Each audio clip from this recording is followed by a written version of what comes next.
घटनाक्रम चल रहा है और कोडीन को लेकर के बहुत महत्वपूर्ण बातें सरकार छिपा रही है। और एक इसके हम टाइमलाइन देखें और फॉलोअप करें स्टोरी, जो स्टोरी को अगर हम फॉलोअप करेंगे, आवाज एक ये वाला बंद कर देना आप, अच्छा ठीक है। अगर हम स्टोरी को फॉलोअप करें, उत्तर प्रदेश में एक ट्रक के पकड़े जाने से कफ सिरप के अंतर्राष्ट्रीय रैकेट का कैसे पता चला। उत्तर प्रदेश में एक ट्रक के पकड़े जाने से कफ सिरप के अंतर्राष्ट्रीय रैकेट का कैसे पता चला। यूपी 3.5 करोड़ का कफ सिरप पकड़ा गया, बांग्लादेश से चूने के बोरे के आड़ में 4 ट्रकों से लाया जा रहा था।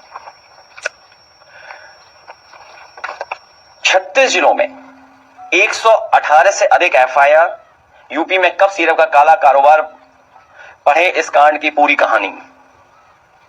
कोडीन सिरप माफिया कौन?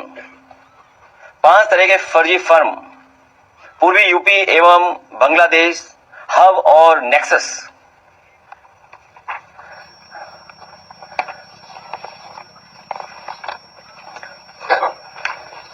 कई तस्वीरें दिखाई जा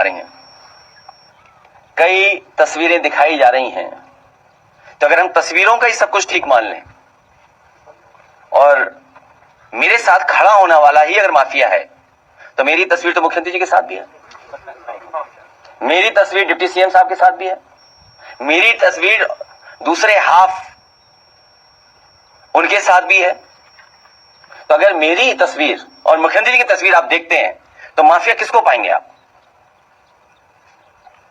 लगता है धूल कैमरों की उस पर लग गई है। मैं मजबूरी समझ सकता हूं। 2006 में सोना लूटने के आरोप में गिरफ्तार, अब कफ सिरप कांड में चढ़ा हत्थे, जानिए बर्खास्त सिपाही का आपराधिक इतिहास। सोचिए कितनी पुरानी खबर है। यही कसूर रहा इनका, दिखाने को औरों के बच्चे गोद में खिलाते रहे, पर पैसों के लालच में बच्चों की जान दांव पर लगाते रहे। यही कसूर रहा इनका, ये अपनों को हर हाल में बचाते रहे, उनके गुनाह छिपाते रहे। जब खुलने लगा राज इनका, तो औरों पर इल्जाम लगाते रहे। यही कसूर रहा इनका, पहनकर लिबास शराफत का लोगों के एतवार में सेंध लगाते रहे, गिराकर औरों के घर मकान दुकान अपना गोरख धंधा चलाते रहे। किसी प्रदेश का मुख्यमंत्री झूठ बोले और उसके साथ खड़े हुए जो पसंद नहीं कर सकते मुख्यमंत्री को, वो झूठ बोले, तो कल्पना कर सकते हैं कि प्रधानमंत्री के क्षेत्र में इतना बड़ा रैकेट चल रहा हो। सवाल ये नहीं यूपी में चल रहा है, बड़ा सवाल यह है कि प्रधानमंत्री के संसदीय क्षेत्र से चल रहा था, और कोई 100, 200, 300 करोड़ का नहीं है। सुनने में आ रहा है 700 कंपनियां, कई हजार करोड़ का इंटरनेशनल मसला है ये। जब ये खुद फंसने लगे, तो एक आध तस्वीर जो दिखा करके ये बता रहे हैं कि समाजवादी पार्टी के, तो मैं समाजवादी पार्टी की तरफ से मांग करता हूं कि जो जो माफिया है उन पर बुलडोजर चलना चाहिए।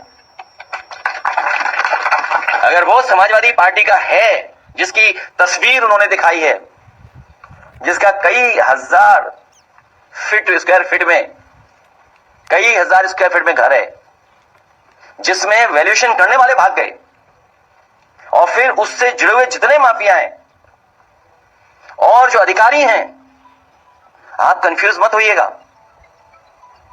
जो अधिकारियों का नेक्सस है, जो अधिकारियों की लड़ाई है, उसकी वजह से भी जनता को कुछ सच्चाई पता लग रही है।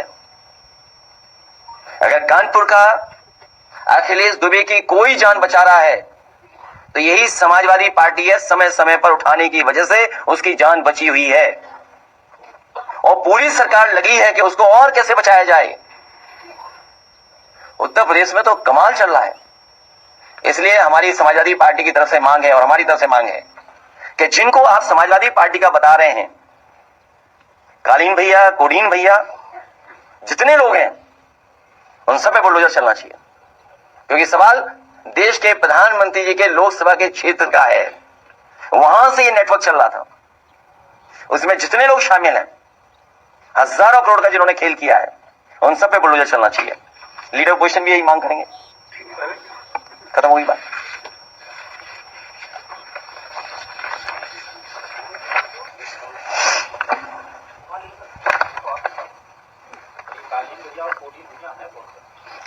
ये सरकार बेहतर बताएगी। जो लोग इनमें शामिल हैं वो पूरी नहीं है। सर बड़ी लंबी सूची है। जब 36 जिलों में 118 एफआईआर हुई हैं तो उसमें 128 हो गई, तो उसमें कोडिन भैया ही हैं सब 128 जो हुई हैं। और आप सोचिए, अमिताभ ठाकुर आईपीएस अगर वो कुछ बात कहना चाहते हैं, प्रेस से अपनी बात पहुंचाना चाहते हैं, तो आवाज दबाने के लिए सीटी बजा रही है पुलिस। पूरी पुलिस सीटी बजा रही है कि आवाज ना पहुंच जाए। और दूसरा, दीपक यादव पूर्व विधायक कुछ हजार का फर्जी दिखा करके उसे जेल भेज दिया। अमिताभ ठाकुर पे कितने वर्षों पुराना निकाला केस, कितना पुराना। इसी तरह याद होगा रमाकांत यादव पर कितने साल पुराना केस निकाला। आजम मोहम्मद आजम साहब की बात नहीं कर रहा हूं मैं अभी, कितने झूठे मुकदमे लगे। तो आप सोचिए क्या हो रही है। और आप में से कोई बहादुरी दिखा दे। एक ही बहादुर हमें दिखाई दे रहा है, एक दो और दिखाई दे रहे हैं, कुछ और भी बहादुर हैं। तो सोचिए आप किसकी। तो मैं तो कह रहा हूं कि जिसके साथ मेरी तस्वीर है और उसके साथ जिन जिन की तस्वीर है, सब पे चढ़ा दो बुलडोजर। हम मांग कर रहे हैं, इससे ज्यादा और क्या मांग कर सकते हैं, कि हम सरकार में थोड़ी हैं। तो मेरी फोटो तो मुख्यमंत्री के साथ भी है, तो माफिया किसको मानोगे। और मेरी फोटो डिप्टी सीएम के साथ भी है, तो मैं दिखा दूं। अभी बताओ, दिखा दूं नहीं, बिहानी और भी है, बहुत क्लोज है। हमने तो ऑफर दिया था उन्हें, कहो तो दिखा दूं। आप बताओ माफिया कौन है आप, लेकिन तय करो, फोटो में दिखाऊंगा। आप तय करो कि कहोगे कि माफिया कौन है इसमें से। अगर है तय करो तो मैं फोटो दिखा दूं, बताओ। उसके लिए मैंने कहा एसटीएफ हो, सीरफ टास्क फोर्स अलग से गठित हो, और जो एसटीएफ है वो ना हो, क्योंकि एसटीएफ में सुजाति भी है और जौनपुर के सबसे ज्यादा है। तो इसलिए उससे उम्मीद आप नहीं कर सकते कि उसमें न्याय मिलेगा। और वो डेटा आपके पास होगा अगर आप दिखा सकें, अगर आप जानकारी कर सकें।